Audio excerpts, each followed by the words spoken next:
Somente a graça. Este é o tema da série de mensagens que estamos desenvolvendo neste mês, correspondente à reforma protestante do século XVI. Somente a graça é um dos pilares, um dos fundamentos, um dos referenciais mais importantes da tradição reformada, que proporciona a correta concepção de Deus e do seu agir. Possibilita comunhão saudável e benéfica e construtiva com o nosso Criador. Somente a graça é uma das melhores chaves hermenêuticas para nos guiar na leitura e compreensão das Sagradas Escrituras. É a graça de Deus que legitima uma igreja fiel e saudável, e o significado de vivermos e agirmos como cristãos. É a graça de Deus que fortalece a nossa fé, aumenta a nossa esperança e nos faz crescer em amor. É a graça de Deus que nos motiva à adoração e nos conduz à ação missionária. Na Bíblia, aprendemos que tudo é pela graça de Deus. A nossa vida, graça de Deus. Como estamos, o que somos, graça de Deus. O que já aconteceu de bom, o que conquistamos, todos os acontecimentos que marcam significativamente a nossa vida, a salvação em Cristo Jesus. Graça de Deus. Com Jesus, vemos e aprendemos cada vez mais o Evangelho da graça. O que Jesus falou, o que ensinou, tudo o que fez, a sua vida, a sua morte, a sua ressurreição. Manifestação plena, especial, cristalina da abundante e surpreendente graça de Deus. A tradição reformada classificou como graça comum tudo o que acontece na natureza e é fundamental à vida humana e à vida planetária. Foi Jesus quem disse: Deus faz nascer o sol sobre maus e bons, faz cair chuva sobre justos e injustos. O alimento sobre a mesa, o ar que respiramos, a água que elimina a nossa sede e também é fundamental a nossa saúde, tudo isto e muito mais, manifestação da graça de Deus. A graça comum, presente na natureza e que mantém a vida humana, não é fruto do acaso, um acontecimento automático, que acontece por acontecer, sem nenhum propósito sagrado, divino. Não deixe que a razão tecnicista, materialista, a razão instrumental, tire de você a experiência com a graça de Deus. Pelo contrário, faça do alimento diário, do ar que você respira, da água que você bebe, uma experiência da graça de Deus. Em relação ao texto que lemos, quero chamar sua atenção para um modo como o apóstolo Pedro se refere a Deus no início do 10º versículo. O Deus de toda graça. O Deus de toda graça. Para o apóstolo, a natureza, o ser de Deus é totalmente graça. O que Deus é em si, na sua totalidade, graça. Não se trata de uma graça pequena, reduzida, parcial ou incompleta. A graça em Deus é total. E isso significa que a graça em Deus não é limitada, não é relativa, não é retributiva. Ele é o Deus de toda graça. Graça é a melhor expressão que nós temos do amor divino. Por isto, a Nova Tradução na linguagem de hoje da Bíblia traduz o início do 5º versículo assim: o Deus que tem por nós um amor sem limites. Amor sem limites. Graça de Deus. Este amor sem limites, a graça de Deus, pode fazer, e na verdade faz, profunda diferença em nossa vida, principalmente nos momentos em que passamos por sofrimento. As epístolas de Pedro foram escritas para encorajar cristãos que estão sofrendo e estão em crise na fé. Trata-se de cristãos que foram dispersos, tiveram que deixar às pressas sua cidade, seus familiares e amigos, seus pertences, e estão sofrendo perseguição, seja interna pelos próprios judeus, seja externa do Império Romano. Bem no início da primeira carta, o apóstolo Pedro se refere do seguinte modo aos destinatários: aos eleitos que são forasteiros da dispersão, nos territórios do Ponto, Galácia, Capadócia, Ásia e Bitínia, 5 regiões do centro e norte da Ásia Menor, atualmente a região da Turquia. A estes, diz Pedro, graça e paz vos sejam multiplicadas. No ano 70, sob a liderança do general romano Tito, Jerusalém foi invadida, a fim de reprimir uma revolta judaica. E o templo foi destruído. O símbolo maior da presença de Deus, da bênção de Deus, do poder de Deus, para o povo judeu, estava totalmente destruído, em ruínas.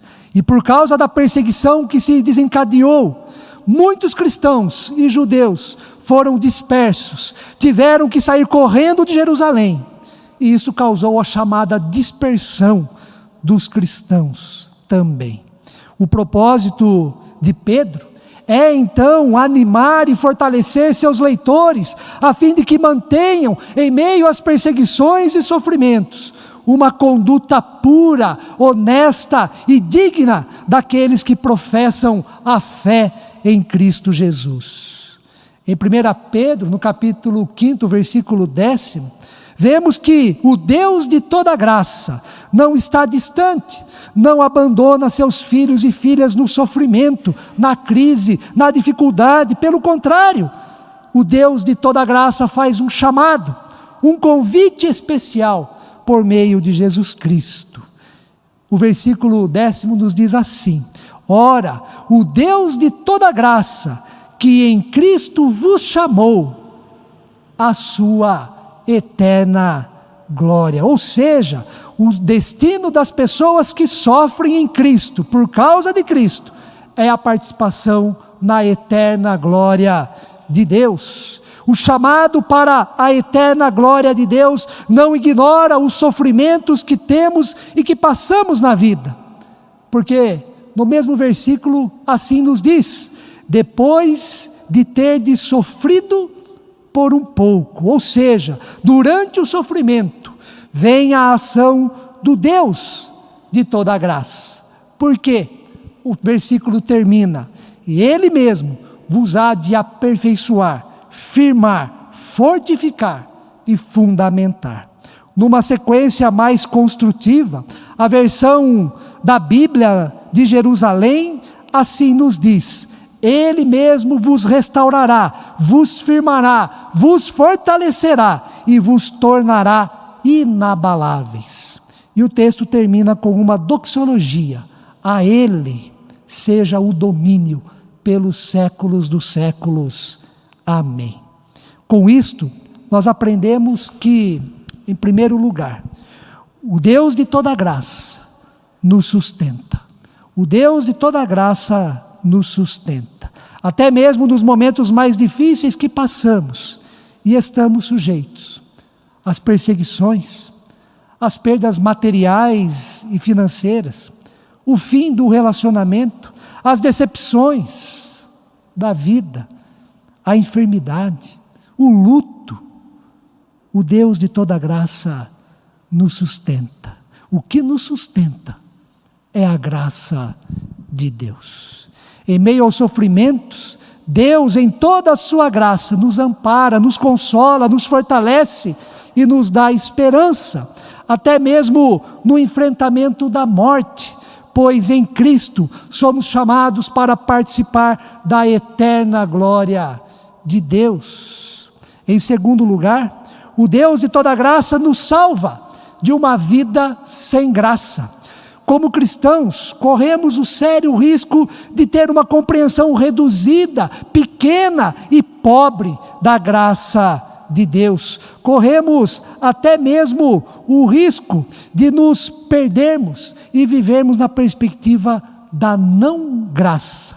Uma vida sem a graça de Deus se torna uma vida sem graça, sem sabor, sem sentido, uma vida vazia.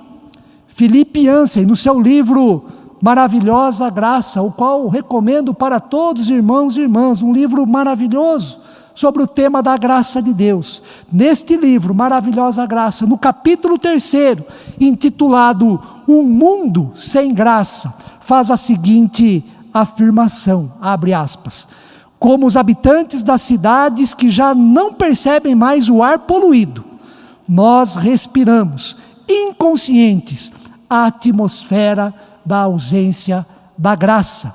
Fecha aspas. Você pode ter tudo: uma boa formação acadêmica, uma boa casa, um bom emprego, pode viajar, desfrutar das coisas boas da vida, mas se a graça de Deus estiver ausente, se no seu coração e na sua mente a graça de Deus não estiver presente, tudo será sem graça. Não sei se você já foi tomado pelo sentimento de insatisfação profunda, mesmo tendo tudo o que precisa para viver e viver bem, a insatisfação. Isto pode ser a ausência da graça de Deus na sua vida. Por causa do risco de uma vida sem graça, é que a graça de Deus deve ser sempre enfatizada, pois uma vida sem graça nos leva à desgraça. E a graça de Deus, como já dito, faz toda a diferença em nosso ser. A graça de Deus é pura, e por isto mostra a pureza e a singeleza da vida. A graça de Deus é bela, e por ser assim, possibilita beleza em nosso viver. A graça de Deus é luz, luz que afugenta as trevas e traz o brilho em nossa existência. A graça de Deus encanta, e com isto elimina o desencanto e proporciona a alegria. Em terceiro lugar, o Deus de toda graça muda o nosso viver. Você conhece uma pessoa ranzinza? Eu acho que todos nós conhecemos, né? Uma ou outra pessoa assim, né? Se você conhece 2, 3, você está perdido, né? Uma só já é difícil, né? Você é uma pessoa ranzinza? Já parou para pensar e considerar esta possibilidade? Fui pesquisar no dicionário e a definição de ranzinza é a seguinte: uma pessoa mal-humorada, irritadiça e implicante. A grande possibilidade de uma pessoa ser ranzinza por causa da ausência da graça de Deus na sua vida. E não adianta as justificativas. Não, eu sou uma pessoa sincera, eu sou uma pessoa honesta, uma pessoa realista, crítica. Pense e seja honesto com você mesmo. Você reclama muito e de quase tudo, das pessoas, da sua situação, do mundo. Você vive insatisfeito, tem um sentimento constante de que nada está bom? Você só vê problema em tudo e em todos? O seu mundo é cinzento e você quer deixar o mundo dos outros cinzento também? Falta gratidão em seu coração? Falta amor, bondade, generosidade e vontade de ser uma pessoa melhor?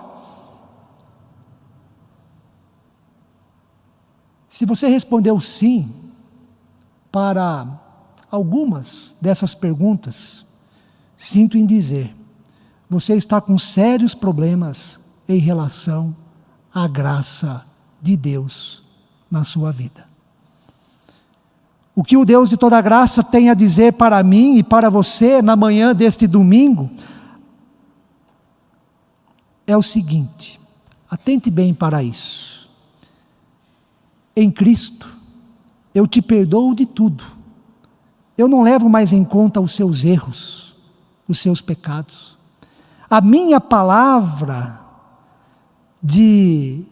não é de condenação, muito menos para aumentar o seu sentimento de culpa.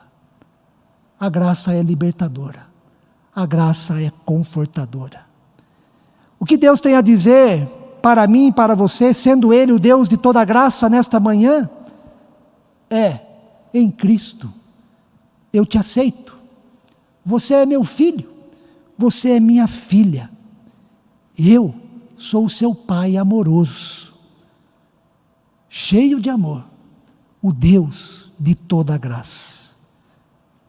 Você nunca será rejeitado por mim.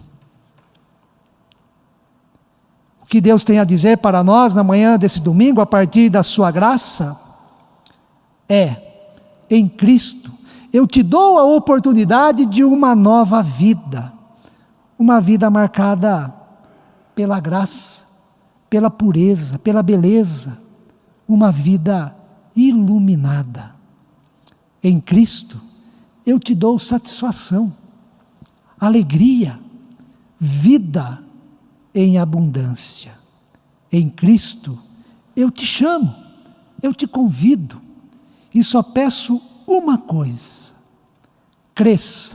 cresça na minha graça, porque a graça não tem nenhum sentido para quem não crê. Para quem não crê. Desculpe, para concluir, desculpe-me dizer e ser muito sincero e direto com você, neste momento. Quem não vive pela graça de Deus, quem não vive a graça de Deus, está perdendo tempo na vida. Quem não vive pela graça de Deus, não vive a graça de Deus, está perdendo tempo na igreja.